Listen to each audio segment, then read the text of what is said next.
I'm Robert Whiting with Lose the Wobble. And today we're going to talk about finding your passion. My passion is to create order from chaos, meaning from meaninglessness. It's to bring hope, life, purpose. What really gets me excited is when I talk to somebody and I see the light bulb in their eye just come on. And that's what really gets me excited. I get that glow. Just, yeah. You know? It's that feeling. It's that purpose. It's that joy deep down inside. That's what a passion is.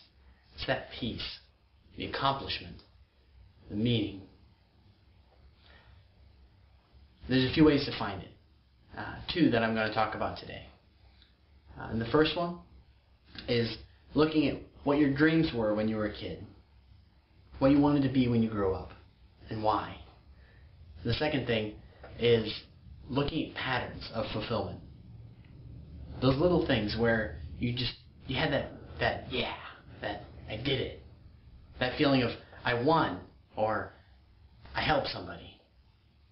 When you get home at the end of the day and you're like, I did something meaningful today. And how to track that down. So, with the first way, when I was a kid, I knew exactly what I wanted to be when I grew up. And it wasn't very common. Most people want to be a policeman, or a fireman, or a marine biologist, or a scientist, or a doctor, maybe a lawyer, any of the things on TV. I wanted to be king of the world. And I got a whole bunch of different reactions out of that. Some adults kind of tried to lead me another direction, maybe thinking it wasn't very realistic, wasn't a good idea. I got a few comments on, how maybe I was the Antichrist, because that's not a very Christian goal, to be king of the world. My peers, they didn't react terribly well either, because king of the world kind of comes off as arrogant. My parents had a much better reaction. Their reaction was to ask me why. Why do you want to be king of the world? And even as a little kid, my response was, I want to make everything better. I want to help the poor. I want to help the needy.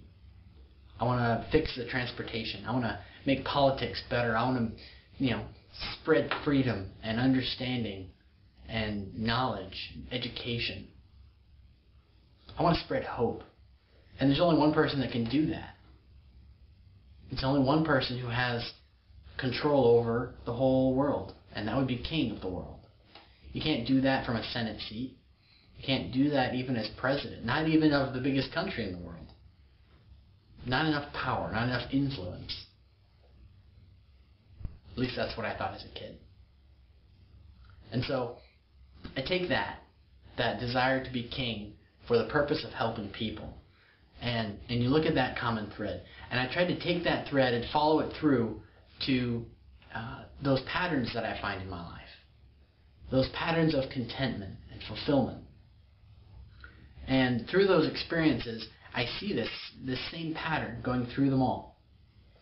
When I was in high school and college, I would write analogies and stories. Just short stories that would have a meaning, a purpose, and they would help people understand where I was coming from, or a concept that I recently come across, or something that I had been thinking about that I wanted someone to understand and deal with. And I got that feeling there. Also, I would go out to coffee with people. They would invite me out and say, hey, I'm having trouble with my girlfriend, or I don't really know what I want to do with my life. Where do I want to go? What do I want to do? And they would confide in me, and I would listen to them, and I would bounce ideas off of them, and I would encourage them and push them off in this direction and say, hey, you're doing a great job, keep doing it. Or, look, your heart's in the right place, but you don't want to go down that road. You just believe me, you don't want to be there. And I had that feeling at the end of the day. I helped somebody. In college, I helped teach computer science as an assistant. And So I would sit down next to somebody and they would say, look, I really don't get this computer programming thing. It's just over my head. I don't understand it. I don't even want to understand it. And I would sit down and patiently go through and say, all right, what do you get? What do you get? What are you excited about in life that I can relate back to this? And I would just work through it piece by piece until at some point everything would just snap together and it would just come on in their eyes and they got it, that they understood. And that just, it's worth it. It really is. Even from there, I became a software engineer at a big company where they would say, look, we want this, this, and this in this software. And you have to have it done in 3 months. Give us a schedule and tell us how much it's going to cost. And so I would do that. And I would create something meaningful and purposeful out of just these vague ideas that nobody really knew what was going on and how it was going to work. And I'd pull it together. And it was hard work. But at the end of the day, I'd go home and I'd say, I did it. I did something worthwhile. I helped somebody. I created something from nothing. I created order out of chaos. It's those days that I would go home with a smile, with that deep-seated satisfaction, accomplishment, joy. So mine is to bring order from chaos. See that light go on in people's eyes. And once you find it, you'll find that it doesn't just fit into one career. If your passion is to be an architect, that's putting your passion in a very small box. Because your passion is bigger than that. Passions go across the board. They go across time. They go across careers. They go across generations. My passion alone fits into software. It fits into teaching. It fits into writing. It fits into speaking. It fits into counseling. It fits into all these different fields. And I get to choose how to implement that. I'm not stuck in a box. You aren't either.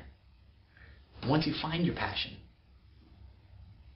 it's easy to work in it. Because people can see when you're working in your passion. They can feel it. They're like, man, this guy's excited about what he's doing. He's there. He's whole. Or at least he's getting there. So take a look. Look at your childhood dreams. If you don't remember what they were, ask your parents or your siblings, or find an old journal. And then write out all of your experiences where you had that sense of fulfillment at the end of the day. All those different jobs and hobbies and other things where you had that. And just write them all out. And then find the common theme. And when you find your passion, you know what you're really excited about, and what you want to do, how you want to implement it. And come tell me.